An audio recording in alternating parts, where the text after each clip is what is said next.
এবার দার্জিলিং এ আগুন, দার্জিলিং এ চৌরাস্তার কাছে এইরকম আগুন, ধোঁয়া দেখুন, ধোঁয়ার কুণ্ডলী একেবারে।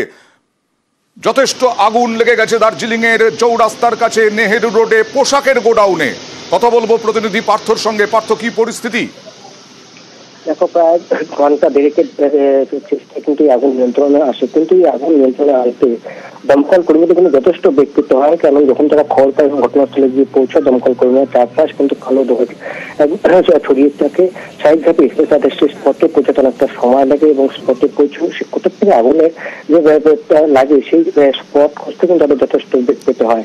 স্বাভাবিকভাবে দ্রুত আগুন যাতে না ছড়ায় সেই চেষ্টা তারা করে, কিন্তু যেহেতু একেবারে নেহরু রোড যে চৌরাস্তা ওঠার মুখে কিন্তু এই নেহরু রোড, সেখানে এই জামা কাপড়ের দোকান গোডাউনে আগুন লাগায় কিন্তু আগুন দ্রুত দাও করে জ্বলতে থাকে এবং ধোঁয়ায় কিন্তু চারপাশ ঢাকা পড়ে যায় কালো ধোঁয়ায়।